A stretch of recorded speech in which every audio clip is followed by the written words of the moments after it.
धन्यवाद करता हूँ आज के दिन के लिए और समय के लिए, इस संगति के लिए कि हम यूँ मिलकर आज के इस दिन में होकर हम पिता परमेश्वर को धन्यवाद दें। मेरा नाम उर्मल पटेल है और मेरे पिता का नाम सरदार, गांव कुंदनी रूपा से मैं हूँ और मेरा जन्म 22/7/1979 को हुआ।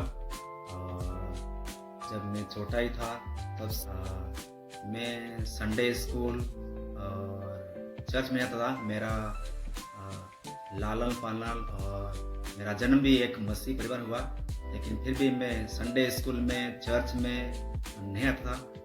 और मुझे मेरे माता पिता ने एक अमलीपड़ा में मिशन स्कूल करके है, अपनी आरसी स्कूल है, उसे मुझे पढ़ने के लिए रखा। और वहाँ मैं पढ़ते हुए वहाँ साथ ही साथ पढ़ाई के साथ साथ धार्मिक शिक्षा होती थी। और उसके कारण से मुझे लगता था कि वास्तव में मसीह परिवार में रहकर भी हम जो अनुभव करते थे उससे बढ़कर मुझे स्कूल में लगा कि वहाँ कुछ अच्छा लगता था। तो जब मैं पढ़ता था उसके साथ साथ मैं मेरे माता पिता का धन्यवाद करता हूँ कि उन्होंने मुझे एक अच्छी स्कूल में रखा। और उस स्कूल में होकर जब मैं आगे बढ़ा तो मैंने कक्षा 5 तक आरसी में पढ़ा। उसके बाद कक्षा 6ठी से लेकर 8वीं तक मैंने जब नवोदय फॉर्म को अप्लाई किया तो मेरा सिलेक्शन नवोदय जवाहर नवोदय विद्यालय बुलंद हुआ और मैंने 8वीं तक पढ़ाई की। इसके बाद फिर मैं नवोदय में हमारे कुछ साथी थे जिसके कारण से मेरा अपने अलग स्टेट भेजते थे हमको पोरबंदर, तो वहाँ हमारे साथी नहीं गए और मैं भी वहाँ नहीं गया आगे पढ़ने के लिए। और फिर मैं घर पर रहा और घर पर रहकर मेरे घर में मेरे माता पिता ने सब ने ये मुझे बोला कि तुझे पढ़ना चाहिए, पढ़ना है, लेकिन मेरा मन फिर पढ़ने में नहीं लगा। फिर मैं घर में रहकर अपने घर का काम करता था और गाय भैंस बकरियां ये पालने का मैं काम कर रहा था। और इसके बाद फिर कई लोगों ने मुझे बोला कि तेरे माता पिता ने तुझे अच्छी स्कूल में रखा, एक तो आरसी में रखा, इसके बाद तुझे नवोदय में रखा और तू ऐसे स्कूल में रखने के बाद भी तू घर पर रहकर ऐसा काम करता है जो अनपढ़ लोग करते हैं। तो मुझे भी थोड़ा झटका लगा मेरे मन में, तो मैं लगा कि सही में मैं गलत हूँ। और मुझे किसी ने बोला कि आप है तो 8वीं तक पढ़े हो तो आप प्राइवेट 10वीं का बोर्ड एग्ज़ाम दो। तो मैंने 1 साल गैप करके 10वीं का एग्ज़ाम दिया और मैं उसमें पास हुआ। उसके बाद फिर से मैंने 11th और 12th में पढ़ा और पढ़ने के बाद फिर मैंने आगे जब फर्स्ट ईयर में एडमिशन लिया। और जब एडमिशन लिया तो फिर मुझे लगा कि सब कॉलेज का माहौल देखकर फिर मुझे लगा कि यहाँ कुछ अच्छा नहीं है।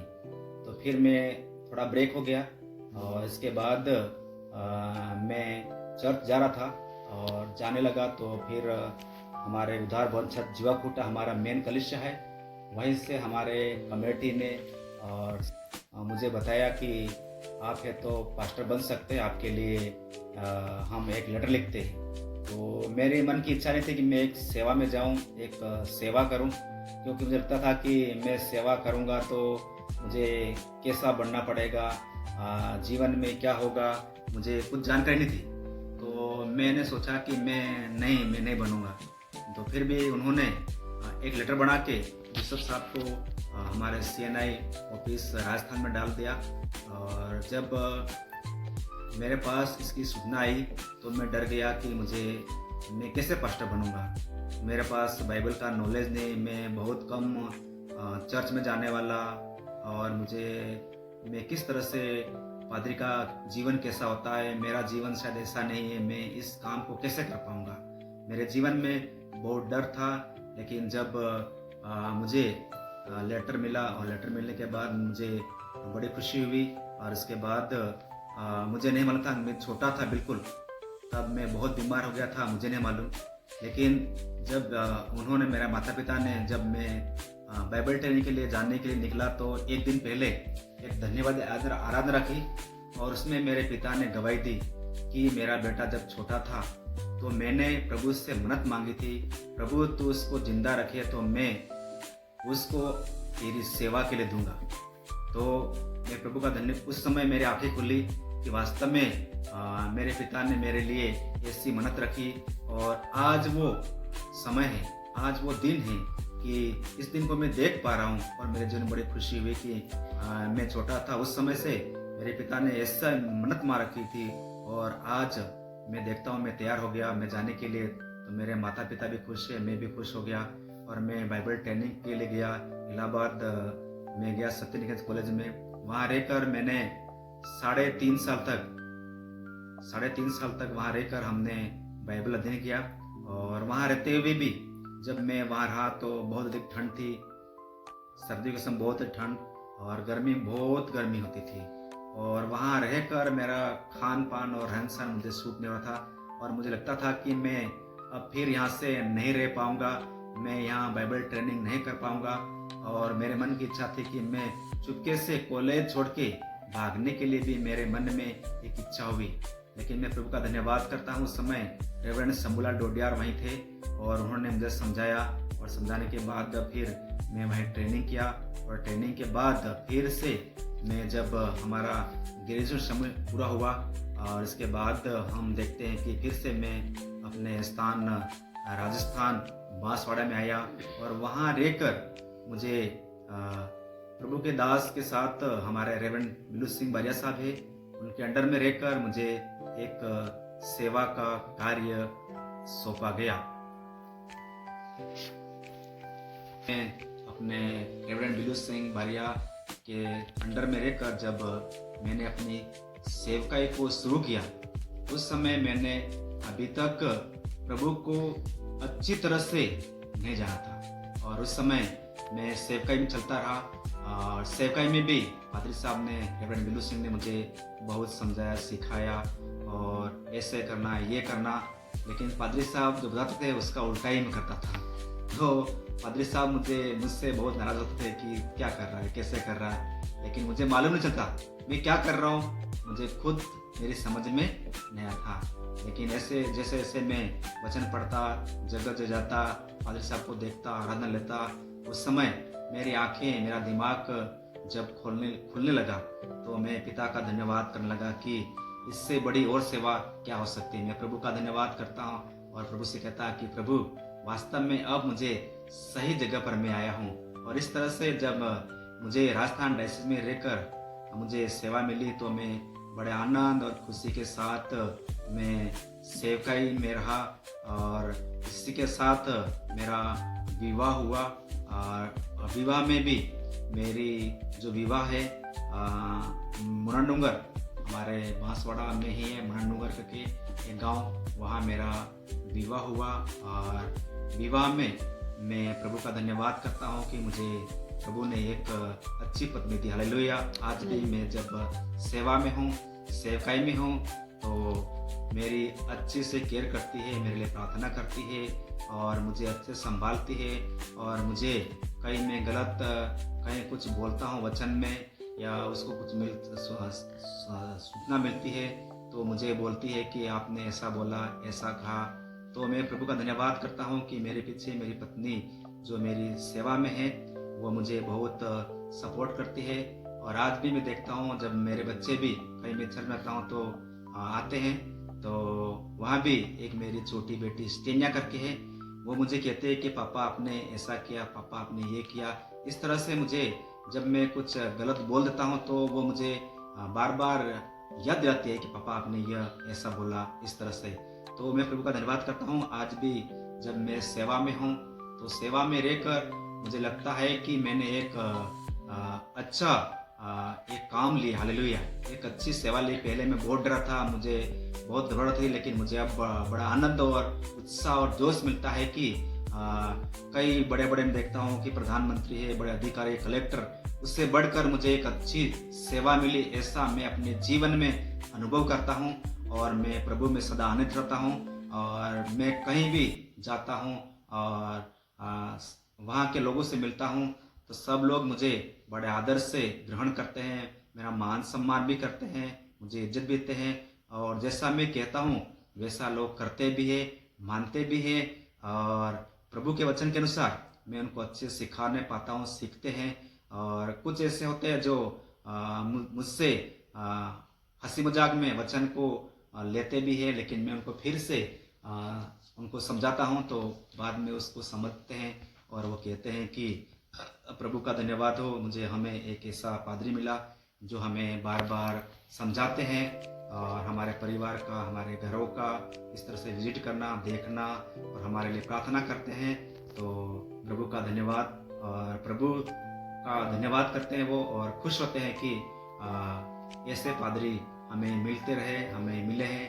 तो प्रभु का धन्यवाद यूँ करके मुझे भी वो बहुत ही अच्छा आदर्श मानते हैं।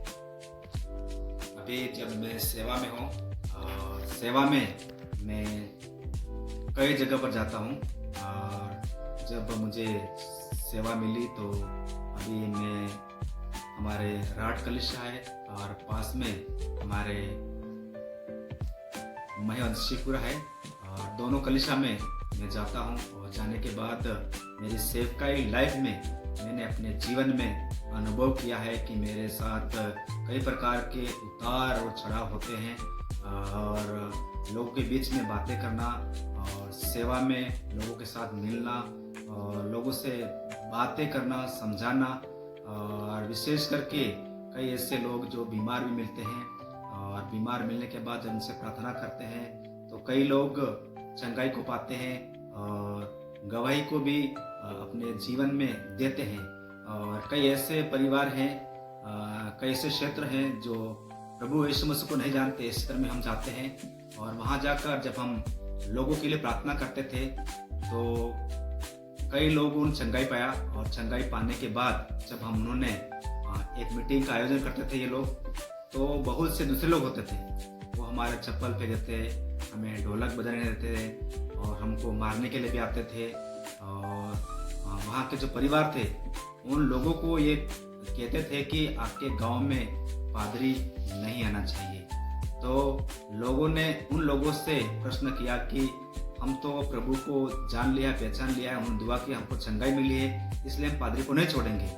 तो उन लोगों ने इस तरह से जब वो वाद विवाद किया तो जो मसीह लोग बने उन्होंने बोला कि यदि आप ऐसे बोलते हैं पादरी साहब नहीं आना चाहिए तो आपके भी जो भोपा होता है, बड़ुआ होता है, वो भी आप नहीं लाना। तो उन्होंने बोला कि नहीं, हम तो लाएंगे, तो हमारा पादरी भी आएगा। इस तरह से हम देखते हैं कि उनके जीवन में विश्वासियों के जीवन में लड़ाई हुई, और आगे जाके पूरे पूरे गांव विश्वास में बढ़ते रहे। विरोध बहुत होता रहा, और हमको भी मारने के लिए धमकियां दी गई, लेकिन फिर भी प्रभु ने हमें संभाला। आज तक हमें कोई नुकसान नहीं हुआ है, और किसी ने अभी तक मारा नहीं है। लेकिन प्रभु का धन्यवाद करते हैं कि सुसंदेश, सुसमाचार तेजी के साथ और भी अधिक बढ़ता जा रहा है। धन्यवाद पादरी साहब आपका अद्भुत गवाही के लिए। मेरा कुछ क्वेश्चंस हैं आपके लाइफ से रिलेटेड। जैसा कि आपने बताया, तो क्या यीशु मसीह को ग्रहण करने के बाद जीवन में क्या बदलाव होते हैं, क्या बता सकते हैं? जी हाँ, यीशु मसीह को जब हम अपने जीवन में उद्धारकर्ता के रूप में ग्रहण करते हैं, यीशु मसीह मेरे और आपके जीवन में आते हैं, तो हम देखते हैं कि जो हम पाते हैं गलतियों 5:22 के अनुसार जो फल होते हैं, प्रेम है, आनंद है, धीरज है, कृपा है, भलाई है, संयम, ये फल मेरे और आपके जीवन में हम प्रभु यीशु मसीह को लेते हैं तो ऑटोमेटिक वो फल हमारे जीवन में आते हैं, और लोग हमको उस फल के द्वारा हमें पहचान लेते हैं कि यह व्यक्ति जो कि यीशु मसीह को पाया हुआ है, यीशु मसीह को उसने ग्रहण किया है, तो ये फल उसमें हर एक इंसान में दिखते हैं, और मुझ में भी वो फल हमें दिखते हैं। अच्छा, धन्यवाद पादरी साहब। मेरे एक और क्वेश्चंस हैं कि जैसा आपने बताया आप सेवा कर रहे थे, सेवा अपने सताव आपने देखा है, लोग पिटने के लिए भी दौड़े हैं, तो आप चाहते तो उन पे एफआईआर करके भी आप अपना संविधान के अनुसार बच सकते थे, है ना? लेकिन फिर भी आपने लोगों पे कुछ नहीं किया। आपने लोगों को कैसा समझाया, आपने कैसे उस समय को आपने हैंडल किया, और आपने मीठे रूप से कैसे लोगों को समझाया, मैं ये जानना चाहता हूँ। आपके सताव में आपने लोगों को कैसे हैंडल किया, ये मैं जानना चाहता हूँ।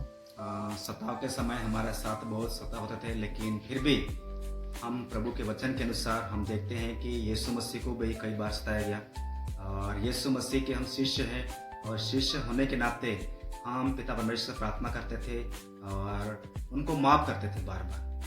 और जब भी माफ़ किया और सामने वाले से जिन लोगों ने हमको सताया उनके घर आते थे, उनसे बोलते थे, बात करते थे और उनको जब ये सब बताते थे तो ये बोलते थे कि हम जानते नहीं इसके बारे में, तो हम ऐसा कर दिया, हमको माफ़ कर दो, इस तरह से ये बोलते थे।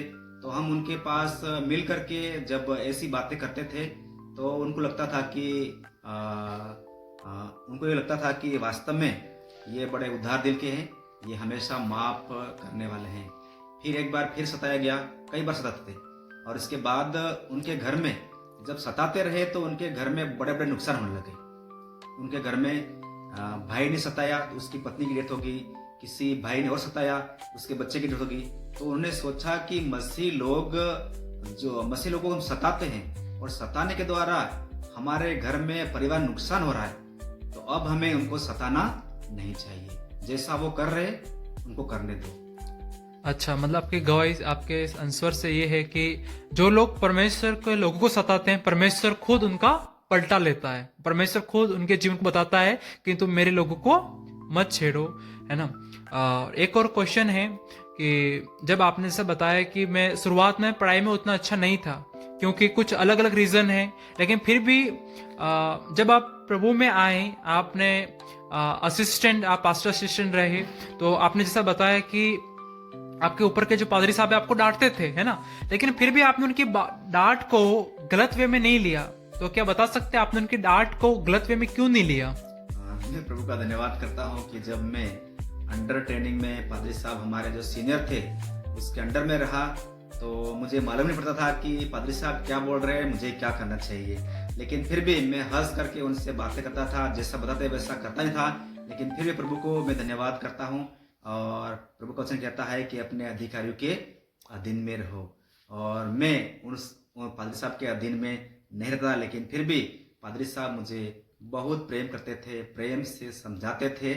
और मैं वर्तमान में ये कहना चाहता हूँ कि हमारे जितने भी सीनियर पादरी होते हैं उनके अंडर में यदि कोई भी सेवकाई करता है तो हमें चाहिए कि उनके जो हमारे अधिकारी है उनके अधीन में रहकर हमें कार्य को करना चाहिए, तो और भी अच्छा रिजल्ट रहेगा। धन्यवाद पादरी साहब आपके अद्भुत गवाही के लिए, अद्भुत जवाबों के लिए। परमेश्वर आपको ब्लेस करे। और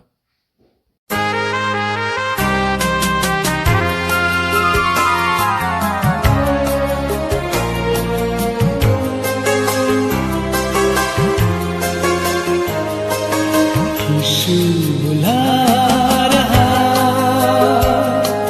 यीशु बुला रहा, तेरा नाम ले लेकर तुझे यीशु